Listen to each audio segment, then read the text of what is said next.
때보다 이 안식일 단상했었을 때 좀 떨리는 것 같아요.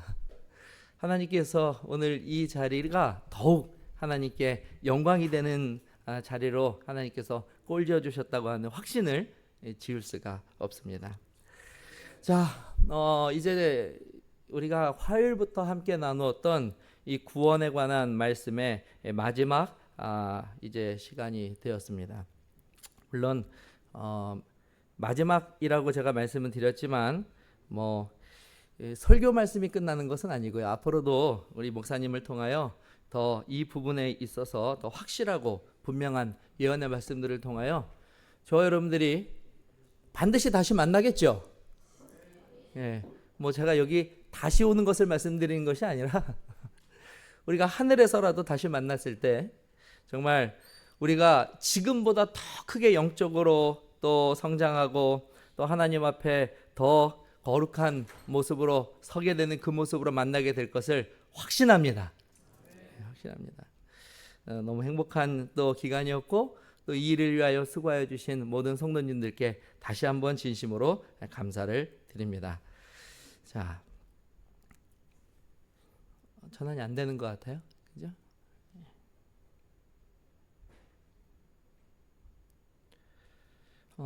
오늘 제가 파워포인트를 좀 준비해 보았는데 파워포인트는 오래간만에 없이 저만 보고 네?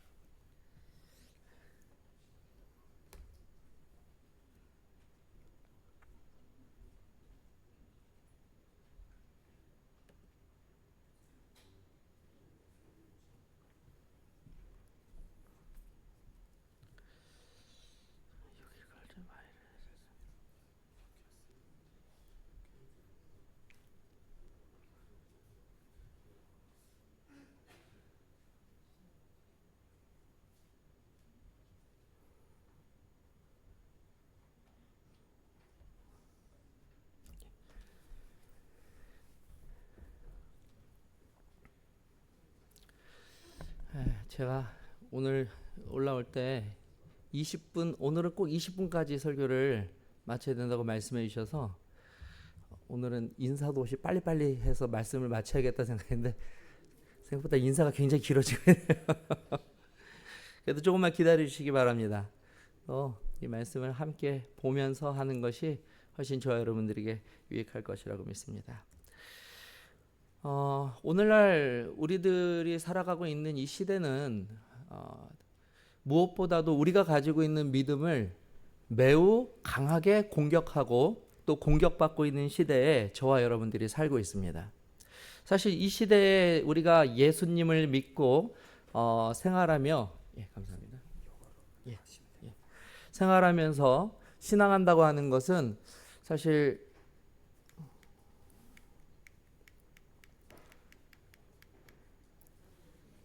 안 되네.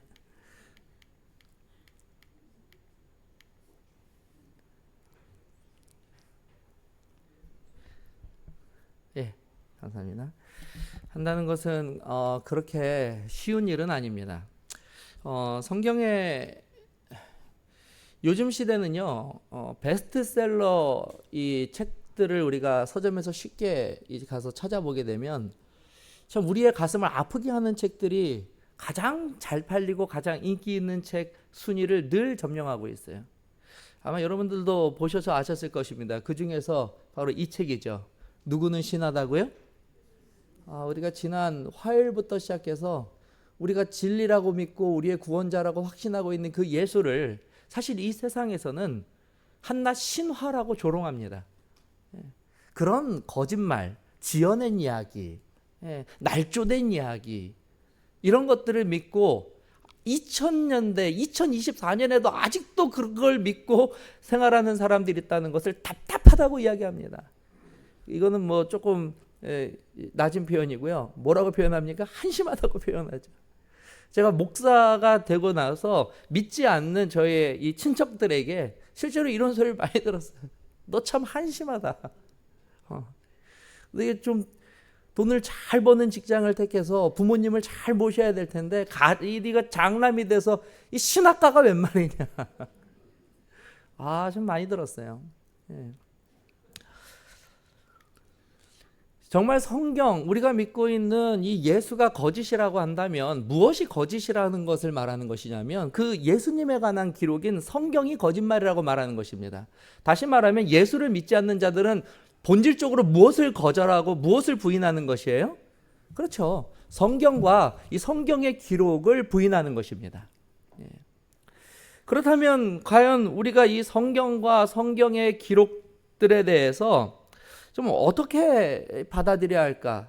사실 제가 좀 말씀을 들어보니까 우리 이 마운틴뷰 한인교회에는 굉장히 이 직적이신 분들이 많이 이 교회에 출석하고 계시다고 들었어요. 예.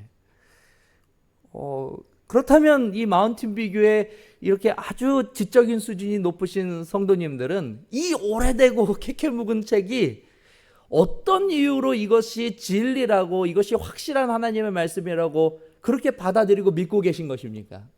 물론 그 근거들은 다 있으시겠죠. 제일 엉터리 근거는 이겁니다. 저는 모태신앙입니다. 이건 엉터리예요. 모태신앙이라 내가 성경을 믿는다만큼 잘못된 신앙은 없어요. 날 때부터 그리스도인이 세상에 어디 있습니까? 날 때 할렐루야 아멘하고 태어나지 않았으면 다 비그리스도인입니다. 그렇지 않습니까? 예. 자, 조금 이거를 외적인 증거, 우리는 지금까지 교회 안에서 뭐 내적인 증거들을 많이 다뤘는데요. 오늘은 아마 이런 이야기들을 처음 들어보실 수도 있는데, 저는 이걸 좀 외적인 증거들에서 그 증거들을 좀 찾아서 학적까지는 아니지만 그래도 조금 얘기를 좀 드리기 원합니다. 대부분의 고대 종교들, 우리 주변에 있는 그런 오래된 종교들이 있지 않습니까? 뭐 세계의 3대, 4대, 5대라고 불리는 종교들은 무엇을 가지고 있냐면 워낙 그 역사가 오래되었기 때문에 기록보다 무엇이 먼저 있었어요? 구전으로 그 내용들이 전해지는 기간들이 반드시 있습니다. 그것을 우리는 구전기간이라고 하는데요. 그래서 어떠한 경전이든지 간에 어느 종교의 경전이든지 간에 그 경전에 대한 믿음을 합리적으로 가질 때 우리가 제일 먼저 생각해 볼 수 있는 것은 무엇이냐면 무엇이 짧을수록 좋아요? 이 구전의 기간이 짧을수록 굉장히 신뢰할 만한 경전이다 혹은 신뢰할 만한 기록이다라고 하는 것을 뭐 그건 상식적으로 우리가 알 수 있습니다. 그렇죠? 자, 그렇다면 좀 보도록 하겠습니다. 대한민국 사람이라면 다 알고 있는 신화죠. 무슨 신화입니까? 단군 신화예요. 저는 실제로 단군이 존재하고 이 곰이 쑥과 마늘을 먹고 사람이 됐다고 하는 믿음을 가진 분들을 많이 보았어요. 진짜로 많이 보았어요, 실제로. 그런데 이 단군 신화가요, 단군이 나라를 언제 세웠냐면 BC 2330년에 나라를 세웠다고 하고요. 이 기록을, 단군에 대한 기록을 언제 최초로 기록이 되었냐면 1281년 승려 일연에 의해서 삼국유사에 처음으로 무엇이 있냐면 단군의 이야기가 기록이 돼요. 우리가 알고 있는 그 단군 이야기가 이때 기록돼요. 그런데 재밌는 것은 무엇이냐면요, 이 단군의 이 이야기가 시작되고 기록까지 몇 년이 걸렸냐면 무려 3500년 후에 기록된 겁니다. 우리가 알고 있는 단군 신화는요, 말로만 3500년 전에 내려오다가 3500년 한 번 더 적어볼까 하고 적은 거예요. 그래서 사실 이 단군 신화와 관련된 이 어떤 자료들을 좀 시간이 나서서 찾아보신다면요, 시간의 편차가 굉장히 커요. 단군의 이야기도 우리가 알고 있는 이야기와 다른 내용들이 또 굉장히 많이 포함되어 있습니다. 예. 지금도 사실은 구전이 이 단군의 이야기를 대체하는 경우도 있죠. 하지만 우리들은 무엇합니까? 그래도 뭔가 단군 이야기는 기록이 있어서 뭔가 좀 진위가 좀 확실할 것이라고 믿는 사람들이 존재하게 되는 거예요. 자, 그러면 조로아스터교 혹시 아시는지 모르겠어요. 뭐 배화교로도 한국에는 알려져 있는데 이 조로아스터교는 사실 기록, 이 역사적으로 가장 오래된 종교 중에 하나가 바로 이 조로아스터교입니다. 이 조로아스터교의 영향을 받아서 생긴 교가 바로 인도의 힌두교예요. 이것 외에도 이 조로아스터교는 뭐 이슬람에도 영향을 미쳤다고 하고, 일부 종교 비판하는 사람들은 기독교가 바로 이 조로아스터교에 가장 많은 영향을 받아서 후대에 만들어진 종교다라고 주장할 정도로 아주 역사가 오래된 종교입니다. 근데 이 종교의 이 지도자, 시초가 누구냐면 자라투스트라예요. 들어보셨죠? 자라투스트라. 지적인 수준이 높으십니다. 누가 쓴 소설책에 등장합니까? 그 유명한 철학자 니체가요. 제가 여러분 놀라지 마십시오. 고1 때 이 책을 읽었습니다. 짜라투스트라는 어떻게 말했는가 말이죠. 니체가 실제로 이 조로아스터교의 창시자 짜라투스트라를 배경으로 쓴 소설 철학책이에요. 소설 철학책. 네. 그런데 이 짜라투스트라의 이 조로아스터교를 경전을 쓴 것이 언제냐면 페르시아 사사난조 때예요. 그래서 이것도 뭐 이제 최소로 잡는 겁니다. 저는 지금 이게 이 맥시멈으로 잡는 걸 말하는 것이 아니라 가장 최소로 잡아서 이것도요, 조로아스터의 이야기가 구전으로 전해져 오다가 언제 이 조로아스터의 짜라투스트라의 이 말을 기록했냐면 AD 224 최소로 잡아서. 그러니까 몇 년이 걸린 거예요? 거의 1000년이에요. 1000년. 거의 1000년. 네, 1000년. 어마어마한 기간입니다. 네. 그리고 또 있습니다. 불교, 우리 이야기 많이 하죠. 부처님께서 BC 6세기에 부처님이 태어나셔서 가르침을 가르치셨는데 사실 그때 기록이 남아있진 않아요. 이 부처님의 가르침을 집대성해서 사람들이 이것을 이 경전으로 만든 것은 AD 1세기에 인도의 통일왕, 누굽니까? 아소카 왕 때 불교를 국교로 삼으면서 한번 이런 내용 한번 모아보자. 그래서 불교의 경전이 만들어졌어요. 근데 이 불경은요, 뭐 여러 불경들이 있기 때문에 기록에 따라 차이가 있는데, 뭐 짧은 거는 100년이고요, 긴 거는 1000년 이상의 이 구전의 기간을 가지고 있어요. 불경, 우리가 알고 있는 이 불교죠. 자, 잘 알고 있는 이슬람입니다. 창시자가 누구예요? 무함마드죠. 근데 이 무함마드에 대한 이야기, 이 무함마드라고 하는 존재에 대한 이야기들도 굉장히 많은 시간 동안 사람들에게 어떠한 존재인가? 사실은 이제 완벽한 신의 계시를 받은 존재라고 이슬람에서는 이해하고 있지만, 이 무함마드에 대한 실제 전기의 기록은 AD 767년에 처음으로 기록됩니다. 즉 무함마드가 죽고 몇 년이 지나서요? 135년이 지난 후에 이 무함마드에 대한 전기를 기록하죠. 네. 자, 공자의 가르침 우리 너무 좋아하는, 대한민국 사람들은 뭐 공자의 가르침에 아주 원치 않든 그냥 유교 사상이 꽉 들어차 있지 않습니까? 이 공자는 더 놀라워요. 왜냐하면 공자의 가르침이 그렇게 많지만 실제 이 공자에 대한 유일한 기록은 공자 사후 375년이 지난 다음에 사마천에 의해서 기록되고 유일합니다. 이게 공자의 기록은 사마천 기록 외에는 아무것도 없어요. 그 어떤 역사적 기록이 없어요. 유일한 기록입니다. 공자에 대한. 물론 이제 그의 가르침을 적어놓은 논어와 같은 책들은 150년경부터 기록이 되기 시작하여서 책으로 묶여졌습니다. 자, 그러면 제가 좀 말을 빨리 해도 이해해 주시기 바랍니다.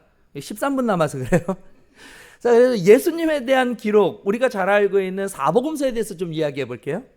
여러분, 예수님에 대한 기록은요, 예수님 부활 이후 30년에서 60년 사이에 기록되었어요. 바울의 기록이 27권, 신약 27권 중에 무려 12권을 차지하는데요. 이 바울의 기록은요, 예수님이 부활하신 이후로, 즉 예수님이 이 땅에서 십자가에서 달려 돌아가신 이후로 18에서 35년 사이에 다 기록되었습니다. 그리고 신약 성경 대부분은 60년 이내에 기록되었어요. 여러분, 이게 무엇을 의미하는지 아셔요? 이것이 무엇을 의미하는지 아십니까? 가장 무엇이 짧다는 거예요. 그런데 이것은요, 신약 성경은 구전이라고 말할 수가 없어요. 왜 말할 수 없냐면 아주 다른 경전들과 비교할 수 없는 엄청난 특징을 하나 가지고 있는데, 그것은 뭐냐면 바로 이거예요. 이 기간은요, 이 기록이 기록될 기간은요, 이 기록에 나온 내용들을 실제로 보고 듣고 경험한 사람들이 살아있었던 시대예요. 이해되세요?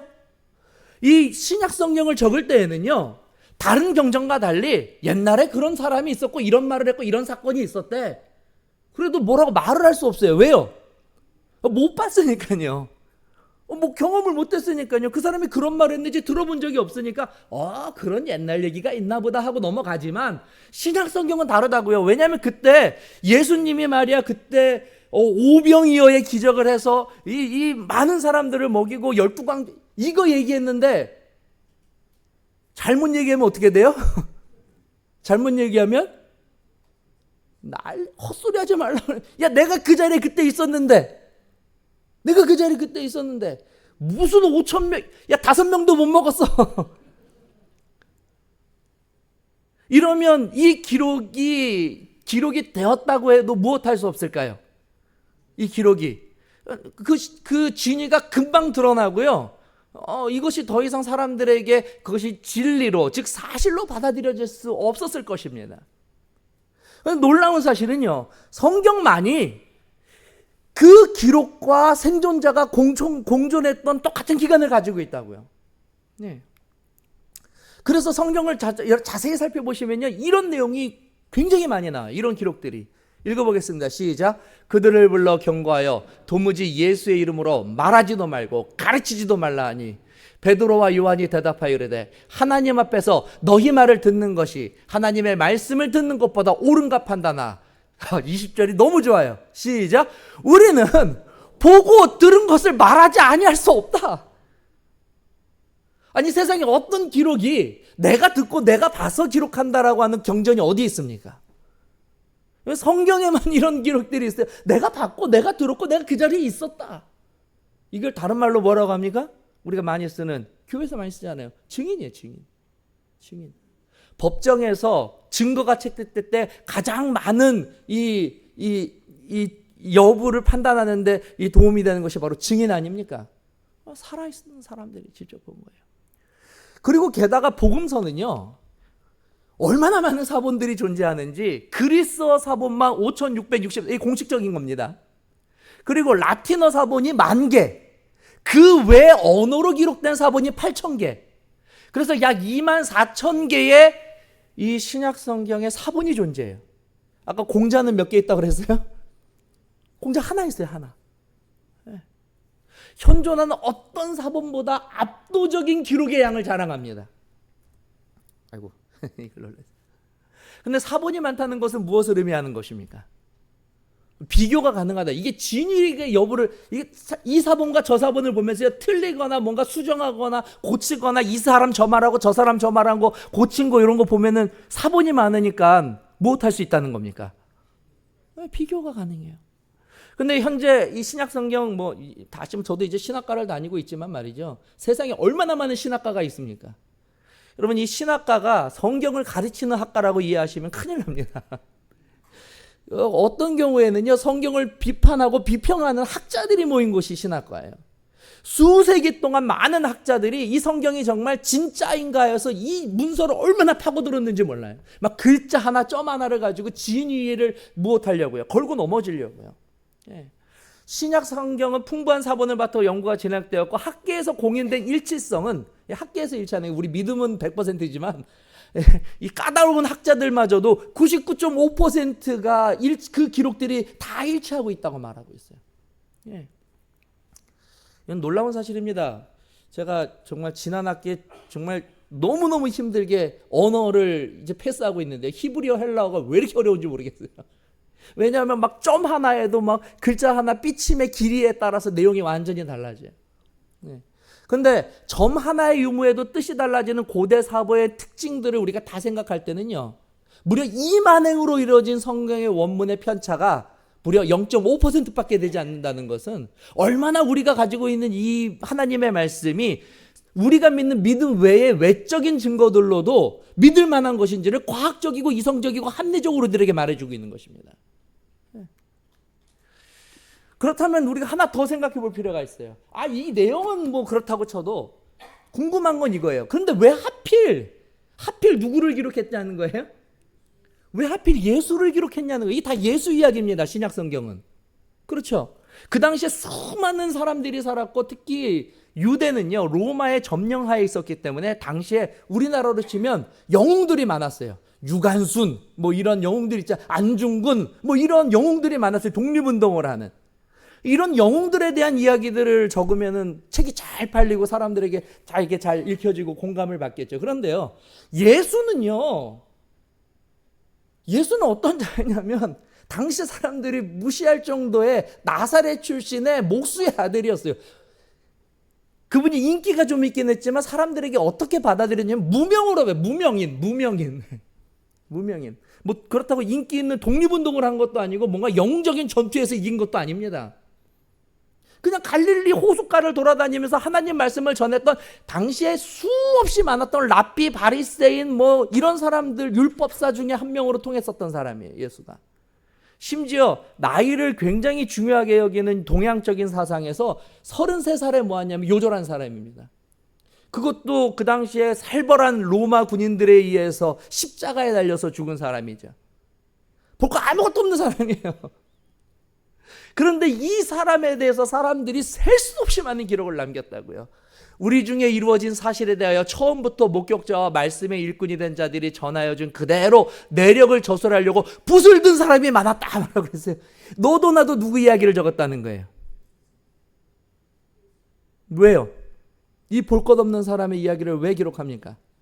자, 이거 오늘은 말씀 못 드려요. 그래서 이거는 우리 김구수 목사님께 넘기겠습니다. 이거 말씀드려도 참 좋은데, 왜냐하면요, 구약과 신약 사이에는요, 다른 경전들과 달리 구약과 신약 사이에는 한 성경으로 보이지만 무려 400년의 공백이 있습니다. 그 신구약 중간사라고 그래요. 구약과 신약 사이, 우리는 그냥 뭐 읽으면 0.1초도 안 걸리지만 400년의 시간 차이가 있어요. 그럼 이 400년의 시간 차이는 뭐냐면, 구약이 누구를 예언하고 있냐면 오실 메시아 구원자를 예언하고 있어요.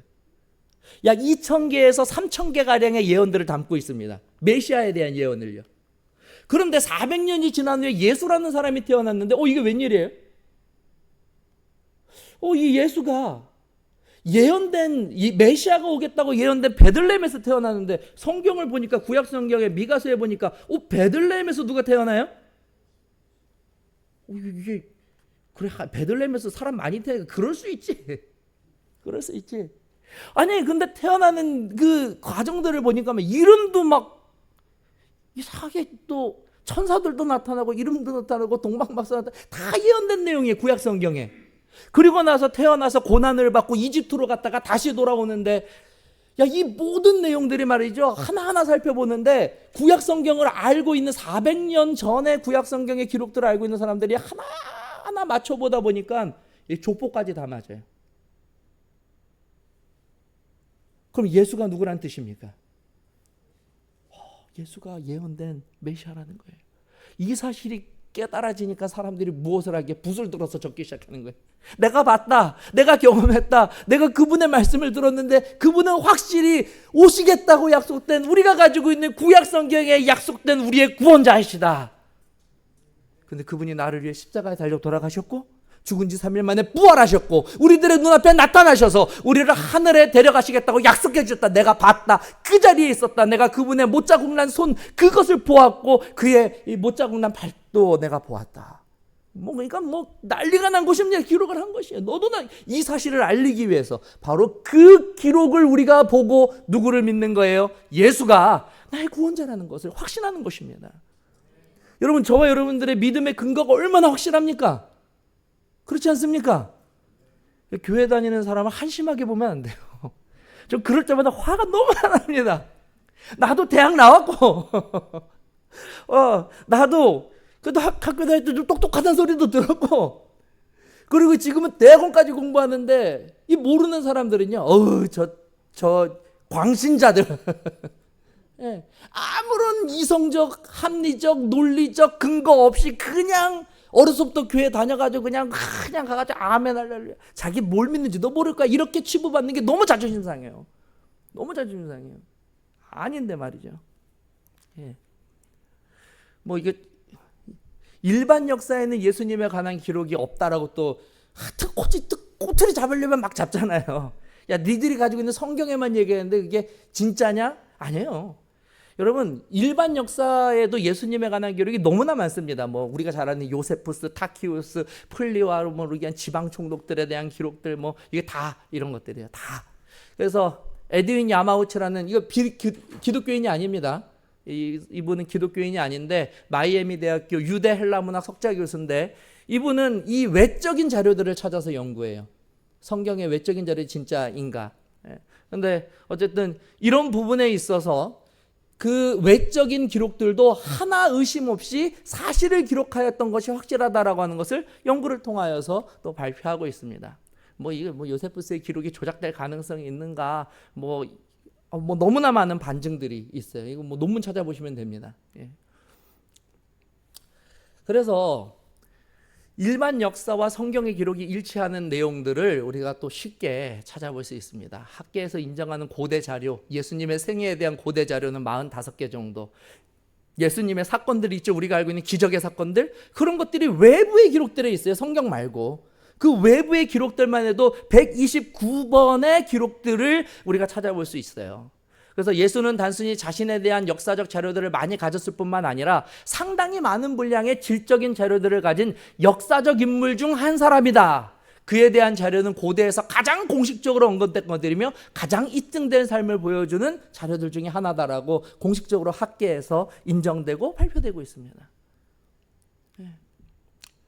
바로 이분이, 예수님이, 우리가 믿는 그분이 살아계셨다는 겁니다. 그분이 살았다가 죽음의 문을 이기고 3일 만에 부활하셨다는 겁니다. 그리고 나를 구원하고 오시겠다고 약속해 주셨다는 것이죠. 제가 우리 동탄 새하늘교회에서 목회할 때 코로나가 왔어요. 그래서 더 이상 성경을 가르칠 수 없게 돼서 이렇게 좀 낭망하고 있는데 한 여집사님이 저를 찾아왔어요. 목사님, 저기 부탁이 있습니다. 저희 우리 그 여동생의 남편이 뭡니까? 여동생의 남편이면 제부.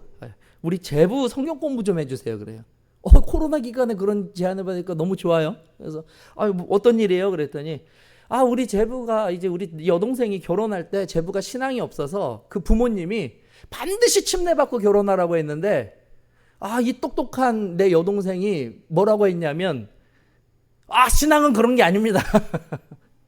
난 결혼하고 차차 우리 남편이 성경 공부하고 침례받기를 원하니까 강요하지 마세요 그런 거예요. 그래서 이제 결혼을 하기 전에 침례 안 받고 결혼했거든요. 잘했습니까? 잘 못했습니까? 요즘 젊은이 아주 똑똑하니까 또 그렇게 좀 잘해요. 근데 문제는 남자가 문제예요. 남자가. 결혼 전에는 교회 잘 따라왔는데 결혼 딱 하니까 뭐예요? 이게 안면을 딱 바꾼 거예요. 그리고 이분들이 서핑을 엄청 좋아하는데 토요일마다 서핑하러 가자는 거예요. 그러니까 이제 이 부인이 급해졌어요. 교회가 남편이 당신은 지금 일주일에 한 번 쉬는데 나 따라와. 이제 누구도 못 가게 해요, 교회를. 그래서 막 이제 후회하는 거예요. 그때 침례 받고 교회 다니고 할 걸. 내가 헛똑똑이었다고 하는데 이제 와서 안 되죠. 어쨌든 해보겠다고 해서 제가 그때부터 마음에 부담이 엄청 컸어요. 한국에서 성경 잘 가르친다고 하는 유명한 목사님들께 성경 공부 다 했대요. 저한테 말하는데. 그래요. 그런데 누구누구 했대. 이름 말하는데 정말 그래요. 그래서요. 그랬더니 다 실패했습니다. 그러는 거예요. 근데 제가 우리 여동생한테 얘기했어요. 넌 참 바보다. 그런 일이 있었으면 네가 그런 결심이 있었고 성경 공부하면 나한테 얘기해야지. 우리 교회 차주용 목사님한테 이야기하면 3달이면 침례받는다 그런 거예요. 여러분 거짓말이 아니라 정말 그 말 그대로 옮기는 거예요. 제가 그 얘기를 듣자마자 저도 모르게 그 여집사님한테 처음으로 나쁜 말을 했어요. 미쳤어요? 그랬어요. 그 기라성 같은 목사님들이 못한 거를 제가 어떻게 3개월 만에 합니까? 근데 그 집사님 믿음이 얼마나 좋은지요. 해보세요. 할 수 있습니다. 그래서 이제 그분들을 찾아갔어요. 신혼인데 코로나 기간에 신혼. 일 끝나고 저녁 7시 반에 성경 공부를 잡았어요. 그 집에서. 저는 거기 집은 분당이고 저는 수원이고. 저녁에 차 막히는데 막 1시간 넘게 그 집을 갔어요. 다 가서 문을 열고 이렇게 탁 했는데 여러분들 회사 다니니까 아시죠? 하루 종일 회사에 정말 찌들어서 말이죠. 지쳐가지고 집에 왔는데 누가 찾아왔어요? 목사가 막 코로나 기간에 마스크 쓰고 접근하면 안 되는데 그걸 굳이 뚫고 들어와서 뭘 하자고 그래요? 근데 그 앞에 누가 앉아있냐면 어떤 목사도 굴복시키지 못한 만리장성 같은 불신자가 앉아있는데 앉아가지고 성경 공부를 하는데 해야죠. 제가 어제 말씀드렸잖아요. 저는 어쨌든 성경 공부 부탁받으면 합니다. 네, 아주 했어요. 성경 공부를 하는데 1시간 반 했나? 막 제 모든 열정과 노하우를 다 쏟아부었죠. 근데 그날이요. 제가 감동받았어요. 왜냐하면 의외로 제가 잘 가르치더라고. 내가 이 정도였나 싶을 정도로 잘 가르쳐요. 신이 났어요. 나에게 취했죠. 그래가지고 그걸 하고 사람의 이 교만이 얼마나 큰지 나올 때 내심 칭찬 한마디 듣고 싶은 거예요. 그래서 제가 뭐라고 했냐면 딱 하다가 그러지 말아야 되는데. 그래서 오늘 공부 통해서 뭐 좀 배우셨어요? 그랬어요. 근데 그 남자분이 죽상을 쓰고 있다가 딱 듣는데 눈이 반짝거려요. 그러더니 저한테 한 말이 그거예요. 여기 적어놨어요, 제가. 거짓말. 다 지어낸 이야기. 야, 목사한테 이렇게 말하는 사람 처음 봤어요. 예의도 없고, 이건 뭐, 저보다 나이도 한참 어린데, 1시간 반을 내가 와서 성경을 가르쳤는데, 그것도 내 생에 가장 잘 가르쳤는데, 거짓말, 지어낸 얘기. 와, 막 낙심이 얼마나 됐는지 말이죠. 저 사람은 다시 만나기 싫어요. 그리고 코로나 기간이기도 하고, 그래서 집에 왔어요. 그 다음 얘기했어요. 야, 그 여집사님한테 안 된다고 그러는데요. 그랬더니 그 여집사님이 우리 전에 있었던 이제 처음 담임 목사님 같아요. 목사님 힘내셔요. 다음 주에 약속 또 잡아 놓을게요. 그 다음 주에 또 약속을 또 잡았어요. 여러분 거긴 정말 이렇게 표현하면 좀 그렇지만 정말 치사했어요. 왜냐하면 제가 성경 공부 가르친다고 그러면 서로 와서 목사님 성경 공부 좀 해주십시오 뭐 하면은 또 맛있는 밥도 차려주시고 여기 우리 교회처럼 그러잖아요. 거기는요 밥을 제가 싸가지고 갔어요. 회사 끝나고 와가지고 배고픈 표정을 짓길래 야 내가 밥을 사줘서 어떻게든 성경 공부를 시키겠다. 김밥 천국 가서 김밥 싸가지고 가서 먹이면서 제 돈으로 사가지고 그 저녁에 막 1시간 반씩 그 차 막히는 데 가서 성경을 가르쳤어요. 안 돼요. 안 돼요. 여러분 1년을 넘게 가르쳤어요. 매주 갔어요. 매주. 끄떡을 안 합니다. 어떡해요. 근데 하루는 성경 공부를 하는데 이 친구가 그래요. 내가 그날 무엇을 가르치냐면 우리가 나누는 주제였어요. 예수 그리스도를 믿으면 영원한 생명을 얻습니다를 가르쳤어요. 근데 이 말이 끝나자마자 이 친구가 평소에는 이러고 있는데 갑자기 눈이 반짝거리더니 제 얼굴에다가 손을 날리는 거예요. 야 이제 폭력이구나. 끝자까지 갔구나. 딱 한데 다행히 제 눈앞에서 딱 멈췄어요. 이게 뭐야? 막 난리 났어요. 뭐 그 여집사님도 막 여보 미쳤어 그러고 저도 반사신경이 좋아서 좀 짧했어요. 빡! 근데 이 친구가 내 앞에 탁 들었는데 때리려는 건 아니에요. 이렇게 보니까 막 얼굴이 싱글벙글해요. 이게 뭐냐고. 그때 이 친구 하는 말이 목사님 잘 보십시오. 아니 뭘 보라고? 잘 보십시오. 뭐 안 보이는데 뭘 봐? 그랬더니 이 친구 하는 말이 이거예요.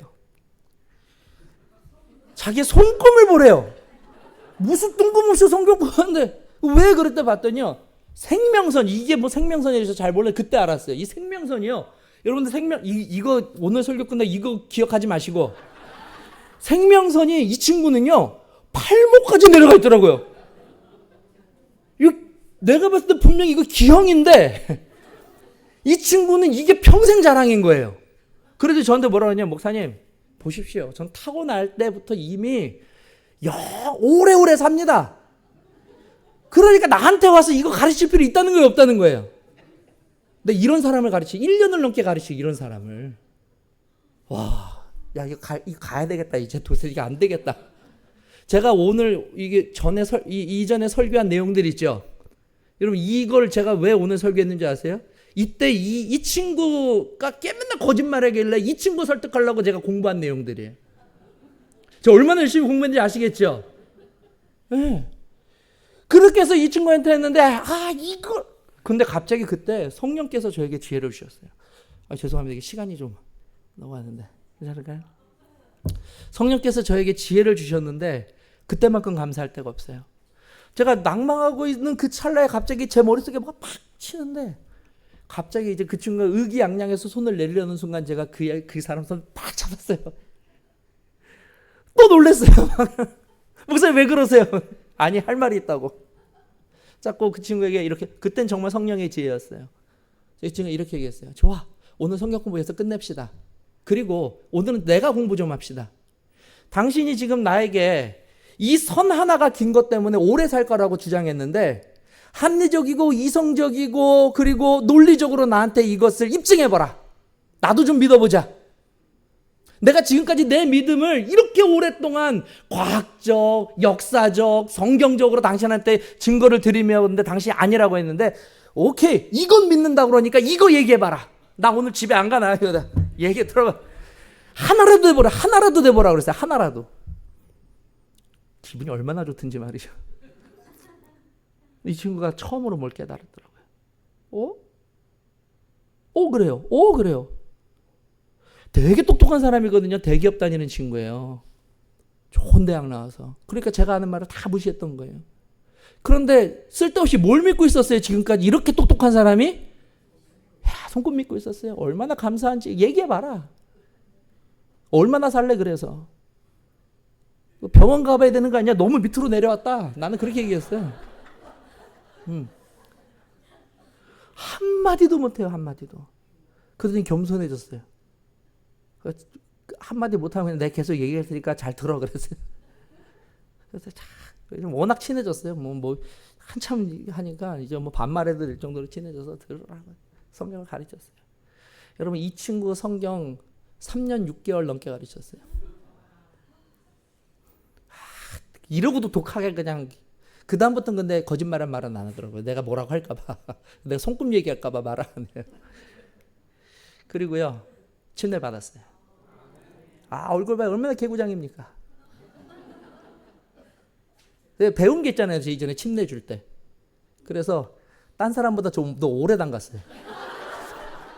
이게 목사가 할 수 있는 유일한 분노의 표현입니다. 네, 유일한 분노의 표현이에요. 성경 마지막은요 정말 놀라운 말씀으로 기록되어 있어요. 뭐냐면 너무 확신 있는 말씀으로 누구도 이 말씀에 하나라도 더하거나 이 말씀에서 하나라도 빼면 반드시 저주를 받을 것이다. 이 말씀은 반드시 이루어질 것이고 너무나 확실한 것이며 누구도 바꿀 수 없는 진리다. 이것들을 증언하신 이가 이르시되 내가 진실로 속히 오리라 하거늘 맞습니다.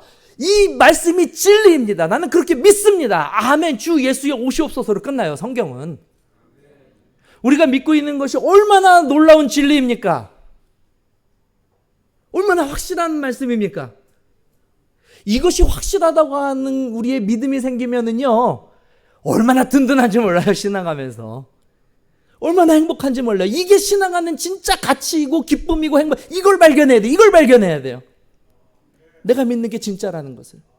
예. 오늘 저와 여러분들이 이 마지막 전도의 부흥회를 마치면서 이 한 가지 사실만큼은 주님 오시는 날까지 절대로 변치 않게 되시기를 바랍니다. 하나님의 말씀이 진리이며 우리는 그 진리 위에 서 있고 그분은 반드시 속히 오실 것입니다.